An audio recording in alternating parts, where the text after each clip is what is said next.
salam sejahtera bagi kita semua. Om Swastiastu, Namo Buddhaya, salam kebajikan. Perkenalkan, nama saya Ines Cynthia Baidengan, Sarjana Farmasi. Saya merupakan peserta Latsar dari Kabupaten Rotendao, tenaga administrator kesehatan ahli pertama dari Dinas Kesehatan Kabupaten Rotendao. Gelombang 13, angkatan 316 dari kelompok 2. Pada kesempatan kali ini, saya menceritakan apa saja materi yang diperoleh, dipahami, yang sulit dipahami, kendala-kendala, serta upaya saya untuk memahaminya mulai dari pembelajaran MOOC dan e-learning. Kemudian, pesan-pesan terhadap pengajar atau widya suara saya, Bapak Wilhelmus Dwisoge, SM.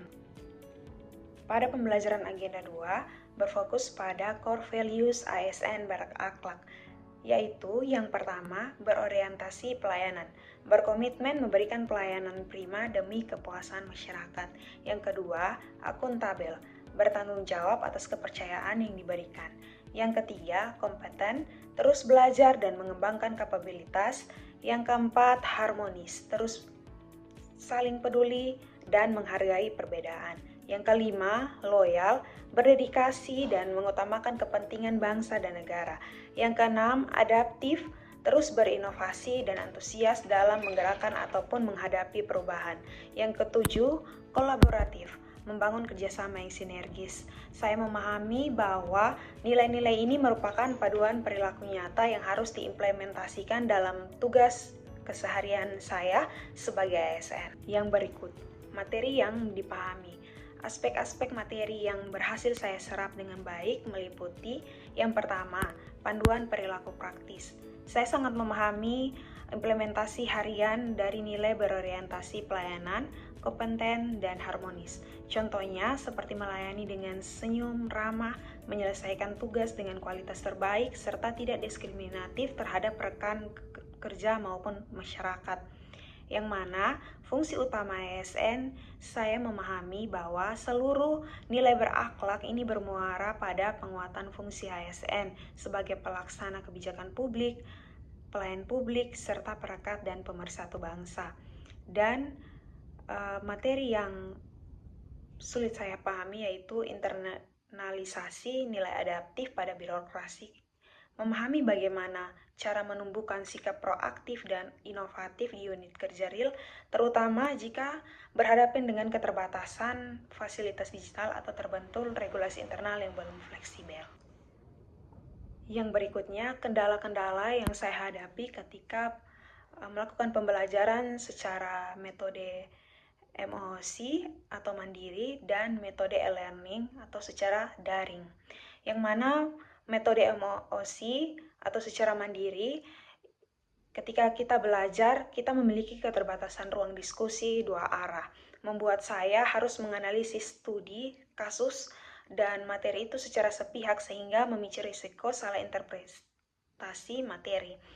Dan kendala-kendala saya dalam mengikuti metode learning atau secara daring yaitu gangguan jaringan internet yang terkadang tidak stabil saat sesi sinkronus ataupun asinkronus, serta manajemen waktu yang menantang antara menyelesaikan tugas kelompok dan tugas individu yang padat.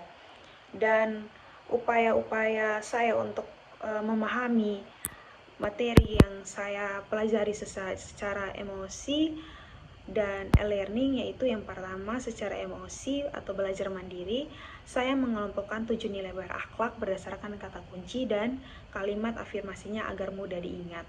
Lalu saya mencari contoh-contoh video implementasi core values ASN.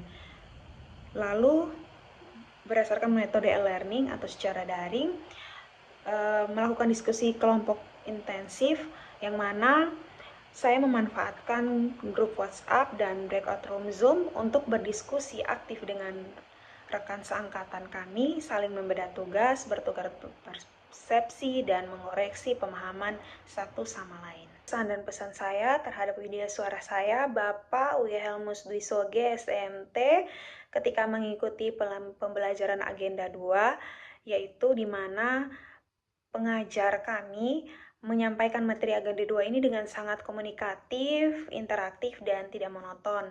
Pengajar tidak hanya berteori, tetapi mampu membawa substansi nilai berakhlak ke dalam studi kasus real yang relevan dengan tugas fungsi kami di lapangan. Sikap pengajar yang terbuka dan suportif membuat suasana kelas virtual kami itu menjadi nyaman dan memicu ruang diskusi yang kritis. Kemudian, untuk pesannya, terima kasih atas ilmu, bimbingan, dan umpan balik konstruktif yang telah diberikan Bapak Wilhelmus Dwi Soge selama agenda kedua. Semoga Bapak selalu sehat dan terus menginspirasi para calon aparatur sipil negara seperti kami. Arahan Bapak akan menjadi modal besar bagi kami untuk mengaktualisasi nilai berakhlak, bukan sekedar untuk kami lulus latsar, tetapi menjadi karakter kerja kami untuk kedepannya. Sekian dari saya, terima kasih.